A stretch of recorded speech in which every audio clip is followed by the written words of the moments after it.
Era un criminal sin escrúpulos que actuaba en las noches de luna llena. La supuesta influencia de los cambios lunares y sus perversos deseos sexuales le impulsaron a cometer verdaderas atrocidades contra 2 jóvenes menores de edad. Sus actos aterrorizaron a la ciudad de Granada en la década de los 80. Todos temían encontrarse con el asesino de la luna llena.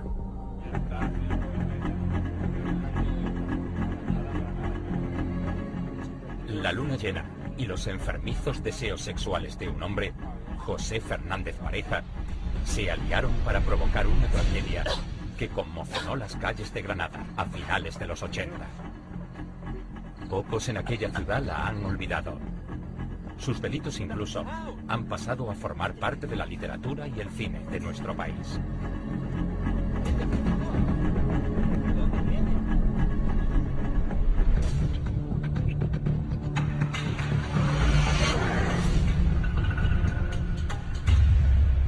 Era terrorífico, lo explicaba, que él necesitaba ver la cara de miedo en la niña, la cara de terror. O sea, eso le daba un ego, una posición de preponderancia que él veía, yo estoy dominando aquí, y entonces cuando lograba transmitir y ver la cara de terror en la niña, entonces era cuando él tenía placer.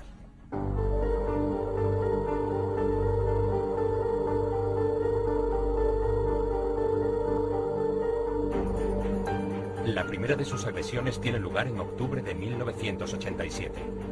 Aisha, de 9 años, sale de su casa a comprar unas cartulinas para hacer un trabajo escolar. Alguien observa sus pasos. La pequeña entra en el portal de su vivienda y el desconocido la sigue. Una vez dentro, la niña espera el ascensor para subir a su casa. Junto a ella, el hombre también aguarda. Ambos suben al ascensor. Su aspecto de aparente normalidad en ningún momento hace sospechar a la pequeña de sus intenciones. Cuando están a punto de llegar a la 4ª planta, donde vive Aisha, José para de repente el ascensor. La pequeña se asusta y se pone nerviosa. El joven saca de su bolsillo una navaja de 15 centímetros de hoja y amenaza a la menor con matarla si pide auxilio. Bajo la intimidación de la navaja, el desconocido obliga a la niña a que la acompañe a la calle. La amenaza con matarla si dice algo o hace señas para pedir auxilio.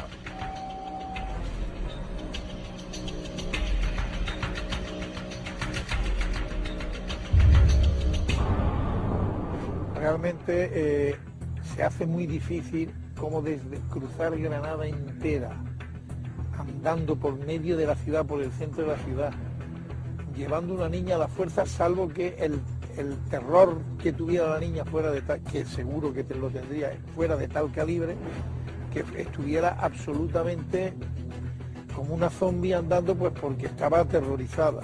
Pero realmente, además sé que en algún caso se cruzaron con algún policía. Para realizar parte del viaje, José ha tomado un taxi. Durante el trayecto, ni siquiera el taxista se percata de la situación. El agresor consigue atravesar toda la ciudad, acompañado de su víctima, sin levantar sospechas. Aisha está aterrada y no reacciona ante las amenazas de José. Aisha pues montó en un taxi. Lo que tampoco comprendo es cómo Aisha, de luego era muy pequeña, tenía 8 o 9 años. ¿Cómo no hizo algún gesto, hizo algo para que el taxista se diese cuenta? Eso demuestra el miedo que llevaba a la chiquilla por la amenaza de la navaja. Es una noche oscura, iluminada solamente por la luna llena. Ambos se dirigen hacia un bosque alejado, una zona solitaria en las inmediaciones de la Alhambra.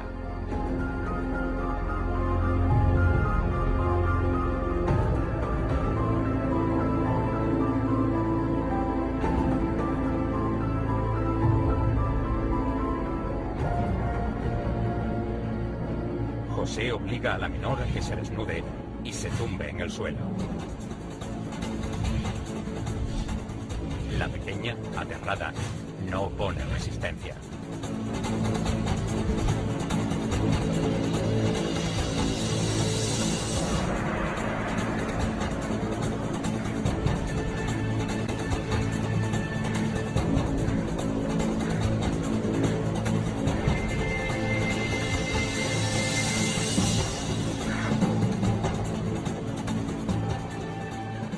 intenta violar a la niña, aunque no consigue llevar a cabo sus pretensiones.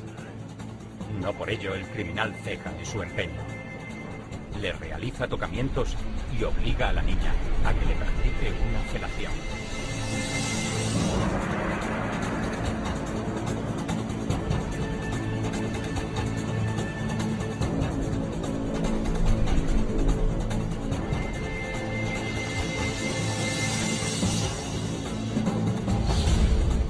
A continuación, y para evitar que la pequeña le pudiera reconocer en el futuro, decide acabar con la vida de Aisha. Primero le aprieta fuertemente el cuello con las manos y después le introduce en la boca sus propias bragas. Para asegurarse de que no puede respirar, también le tapa los orificios de la nariz. Aisha muere a los pocos minutos por asfixia.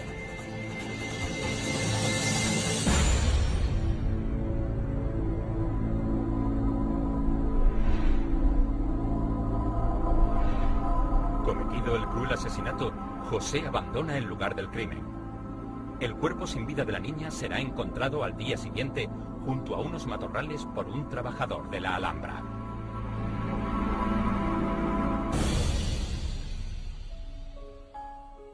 La muerte violenta de la pequeña paraliza la ciudad de Granada. Aisha Sánchez era la menor de 4 hermanos.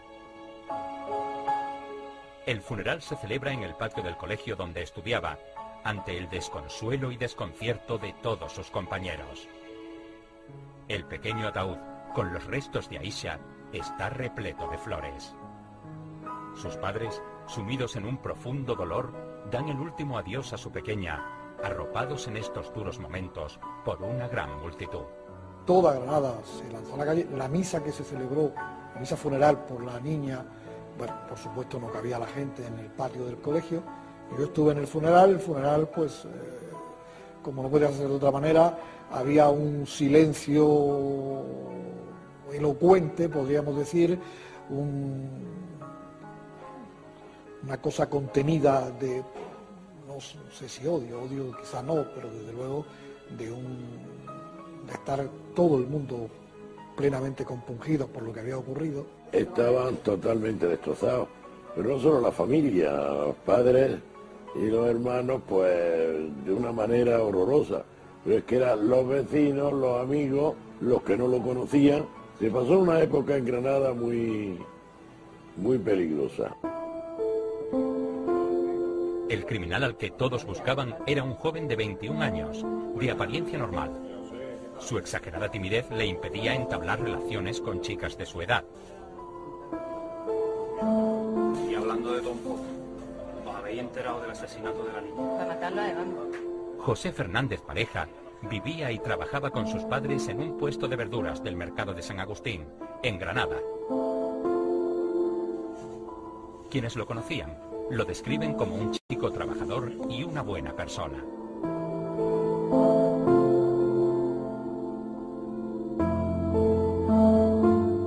José sigue con sus tareas habituales. Se mantiene informado sobre los avances de la investigación a través de la prensa.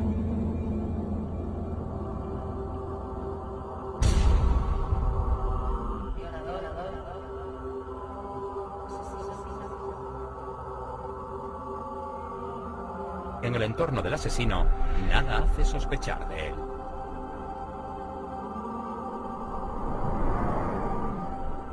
Pasan los meses y el miedo no ha desaparecido de las calles de Granada. El asesino de Aisha está en libertad y la tan ansiada detención del culpable no llega. Todo el mundo teme que el asesino vuelva a actuar. Era un hombre aparentemente normal, era un hombre que tenía su trabajo, era un hombre que no tenía antecedentes de ningún tipo, que no conocía a la niña, no estaba en el ámbito de sus familiares, de sus amigos, de sus profesores, no estaba en ningún ámbito. De tal manera que la policía, como no tenía pistas, según quiero recordar, empezó a investigar en el ámbito de su familia, conocidos, tal. pero ahí no encontró nada, claro es que no había nada. Yo me acuerdo que, por ejemplo, llamar mucha gente, muchas personas a la redacción del periódico, incluso yo me ponía, o se ponía algún compañero, lo que sea, madres diciendo qué se sabe del asesinato de la niña, ¿no? ¿Han cogido ya al asesino? Esa era casi la pregunta que más hacían, ¿no? Llamaban a la redacción preocupándose por ese tema, porque claro, la psicosis era tremenda. Un asesino que de una niña y que secuestra a otra, claro, en Granada causa la consiguiente inquietud y la consiguiente desesperación de los padres que tienen que llevar todos los niños. José acostumbra a esconder su timidez tras el humo de los cigarrillos de tabaco negro que siempre le acompañaban. Pero tras esa aparente normalidad, acecha una inquietud maliciosa. Han pasado 6 meses desde la muerte de Aisha. Se acerca la luna llena y de nuevo José siente deseos de saciar sus impulsos sexuales. No es la primera vez que estos impulsos desordenados acaban en tragedia, pero eso no detiene a José.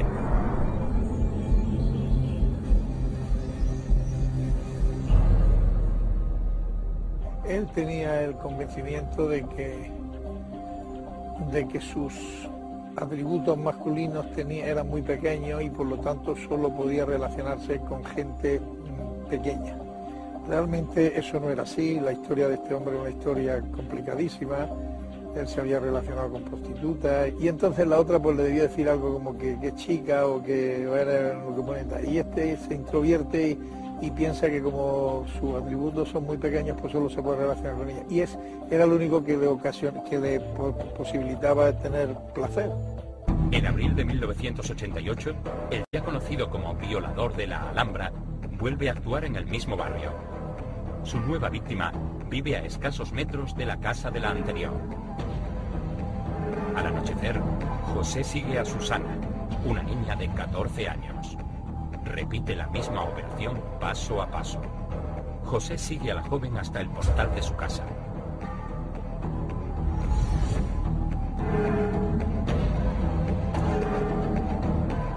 Susana entra. Tras ella, su verdugo.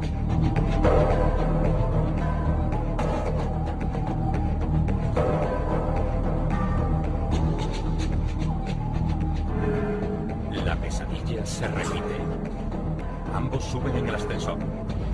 Durante el trayecto, el agresor saca la misma navaja con la que meses antes aterrorizó a Aisha y la amenaza con cortarle el cuello para que no grite.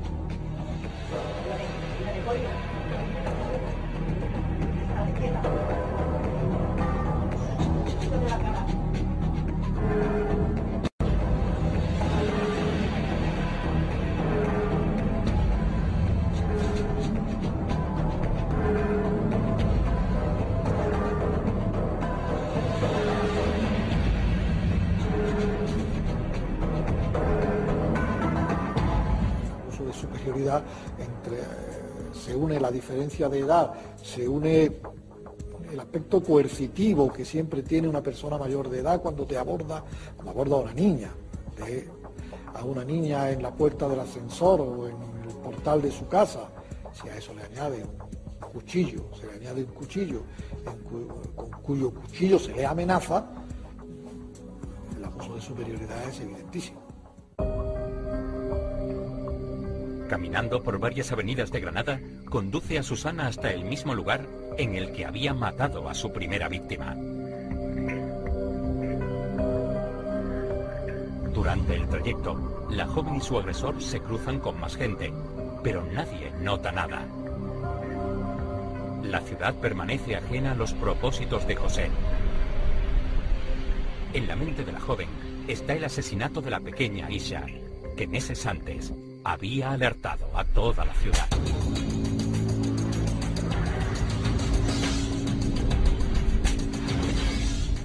De nuevo, la luna llena ilumina el tenebroso escenario. Una vez allí, la ordena que se desnude. La joven se resiste y José arremete violentamente contra ella. Susana recibe varios golpes repetidamente en diferentes partes de su cuerpo, hasta que el agresor consigue su propósito. Igual que hiciera con la pequeña Aisha, trata de violarla, también sin éxito. pero esto no evita que la someta a todo tipo de vejaciones.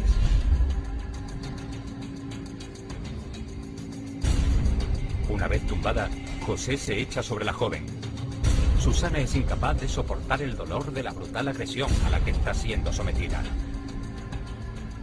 Cae presa del pánico y pierde el conocimiento.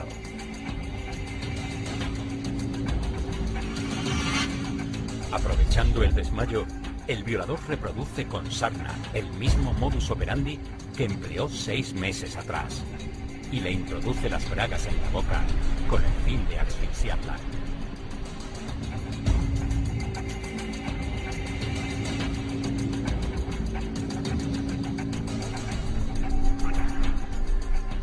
Finalmente, huye del lugar de los hechos. Parece que José se ha vuelto a salir con la suya, pero acaba de cometer un grave error que pondrá a la policía sobre su pista.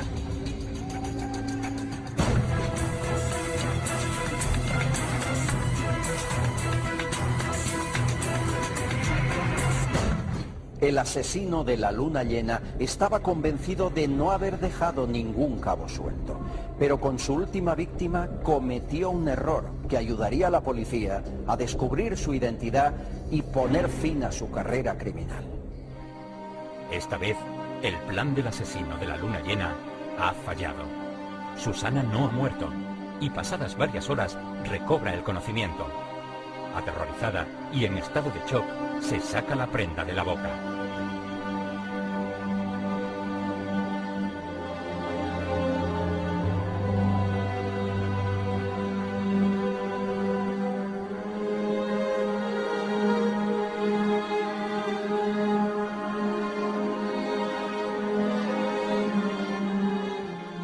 Aturdida, comienza a caminar entre los matorrales, en medio de la penumbra y del silencio de la noche. Al fin consigue salir a una de las calles que conducen al centro de Granada. En las dos había lo mismo, una violación. Y en Aixa, que había muerto por asfixia, y en Susana, que no había muerto, gracias a Dios, porque se le había desgarrado la parte de la lengua que se inserta en la mandíbula, en el maxilar inferior, que precisamente fue lo que obró de freno para que las bragas no pudieran entrar por completo y no le ocluyera por completo la vía respiratoria. Tras largo tiempo de caminata, consigue bajar hasta la ciudad. Allí es asistida por unos taxistas que, alarmados al ver el estado de la joven, llaman a la policía.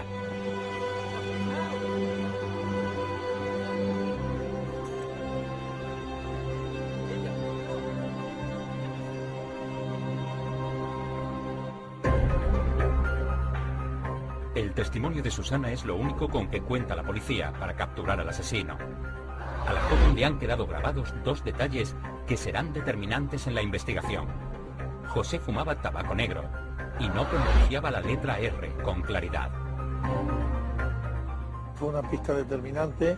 Bueno, fue una pista determinante como lo del frenillo y como tal, pues por la sencilla razón de que cuando la policía lo detiene, el individuo tenía frenillo, el individuo fumaba tabaco negro, es decir, era una serie de piezas del puzzle. Además, Susana cuenta que el desconocido, en el portal entre piso y piso, le realizó tocamientos. El asesino parecía seguir un ritual.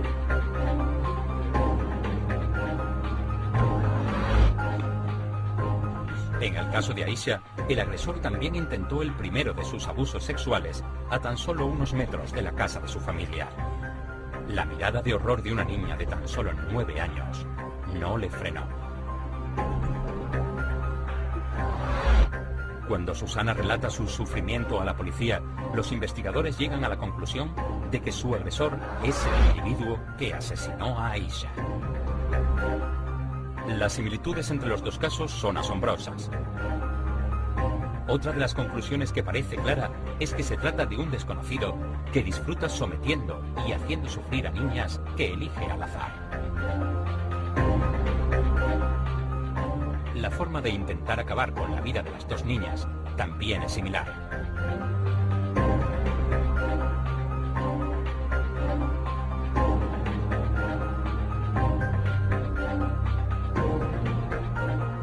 Además, el asesino actúa cuando hay luna llena.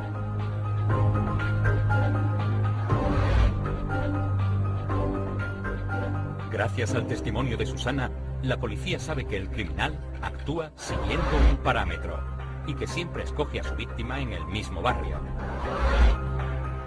Se acerca la próxima luna llena y el plazo para evitar que vuelva a matar se acaba. Se empezó a sospechar que pudiera ser una persona con, en fin, determinados hábitos, y sobre todo acudieron pues yo diría que casi a una intuición, esa intuición que está plasmada en esa especie de aforismo policial según el cual el autor de un delito vuelve al lugar del crimen. La policía aguarda a que el asesino intente actuar otra vez. José empieza a buscar una víctima. Se dirige al barrio donde había elegido a sus presas en las 2 ocasiones anteriores. Lo que no sabe la policía es que busca a una persona corriente, que puede pasar desapercibido y que es capaz incluso de pasearse con su víctima por las calles de Granada. Va a ser difícil capturarle antes de la luna llena. El dispositivo de la Policía Nacional se incrementa con la cercanía de la próxima luna llena. José también está preparado para actuar. Ya ha escogido una posible víctima. Parece que nadie pueda pararlo.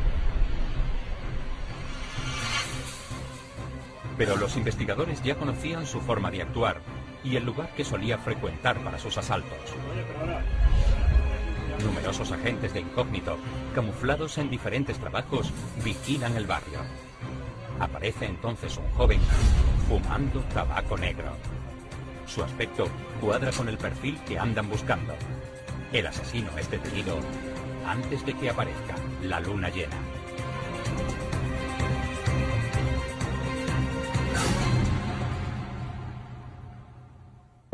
Gracias al testimonio de Susana, la policía elaboró estos retratos robots. Unos rostros con un asombroso parecido al de José Fernández Pareja. Desde el primer momento, José reconoce los hechos. Pronto saltan a la prensa los detalles de su confesión. A mí me cuentan que había aquí más de 100 policías en Granada, policía secreta. Tenían el retrato robot del individuo que lo había dado Susana. El especialista de la policía que hizo el retrato robot lo hizo muy bien porque se parecía mucho. Yo sé que, como habían sucedido los 2 hechos en el mismo sitio de una llena y tal, pues cuando volvía de una llena, en la Alhambra había desplegado policías disfrazados de jardineros, de electricistas, de paseantes, de turistas, de todo. La noticia de la detención de este hombre sorprende a las personas de su entorno, sobre todo a su familia y a los clientes del puesto de verduras donde trabajaba. Hoy, 21 años después, un amigo y compañero del mercado lo recuerda como una persona normal que nunca levantó sospechas. Se vivió porque como nadie lo esperaba lo que hizo, pues nos cayó a todos muy grande, porque es que era un niño que no hablaba apenas y que era un repartidor que no se metía con nadie ni nada, además muy callado, muy prudente y cayó muy grande a todo el mundo. Ni yo hablaba con este, es que no hablaba con nadie. Era un niño muy cortado, es decir, como que no hablaba apenas. Por eso lo mismo, pues, hizo eso. Vamos, es que no hablaba apenas con nadie. Por eso cayó tan grande cuando te enteras de lo que pasó. Era una persona educada, era una persona correcta, era introvertido, bastante introvertido, poco comunicativo, muy pusilánime, era oscuro. Él no podía superarlo, que se le metía como un demonio dentro en el cuerpo, y entonces que le perseguía a todas las mujeres, y creo que como era tan débil y tan cobarde y tal, ante una mujer no podía hacer nada, entonces pues se dedicaba un poco más a las niñas. En abril de 1990 comienza en Granada el juicio contra José Fernández Pareja. El acusado se muestra nervioso y culpa al diablo de sus actos. deja entrever unas fuertes creencias religiosas. Él llegó al juicio muy tranquilo, muy arreglado, muy afeitado, muy trajeado, y como si no fuese con él. Claro, decía que era por la influencia de la luna, el diablo se lo había mandado, que él lo dijo, que estaba arrepentido de lo que había hecho, pero que no lo había hecho él. Había hecho que se lo había mandado a él. El demonio siempre fue distante, no se vino abajo en el juicio. No, lo estoy viendo ahora mismo sentado en el banquillo y nunca, no se vino abajo. El maligno para arriba, el maligno para abajo, y él parece que se estaba refiriendo a otro señor que era el que hubiese cometido los hechos. Probablemente porque creyera o fingiera, yo más bien creo lo segundo, fingiera creer que era un simple instrumento. La sentencia del caso no se hizo esperar. La Audiencia Provincial de Granada condenó a José Fernández Pareja a un total de 85 años de cárcel por los delitos de asesinato, rapto, violación en grado de tentativa, abusos deshonestos y por un delito de lesiones. El tribunal también prohibía su presencia en Granada hasta que pasaran 6 años desde su salida a la calle. Su libertad llegó solo 17 años después. El 17 de marzo de 2004, Granada se despierta con la noticia de que José Fernández Pareja, el asesino de la luna llena, sale a la calle tras cumplir una quinta parte de su condena y acogerse a los beneficios penitenciarios que establece la ley. La prensa anuncia que su buen comportamiento en el centro penitenciario de Cuatro Caminos, en Gerona, ayudaron a reducir su condena. Al dejar la cárcel tiene solo 37 años. Incluso me han dicho que lo han visto en Granada. Yo, si lo veo, desde luego no lo conozco, porque yo lo vi la mañana que duró el juicio. Si lo veo, no lo conozco, pero me han dicho que lo han visto en Granada. Una persona con 37 años está en la flor de la vida para todo. Psiquiátricamente, los informes que yo tenía, que no pude utilizar porque no se iba a valorar, esta patología la describían de una persona que muy probablemente volvería a hacerlo. Hoy, 21 años después de la muerte de Aisha y de la agresión a Susana, el eco de las declaraciones del asesino de la luna llena mantiene despierto el dolor que vivió toda una ciudad. En el año 2010, José Fernández Pareja podrá volver a pasear libremente por las calles de una ciudad que aún no ha olvidado lo ocurrido.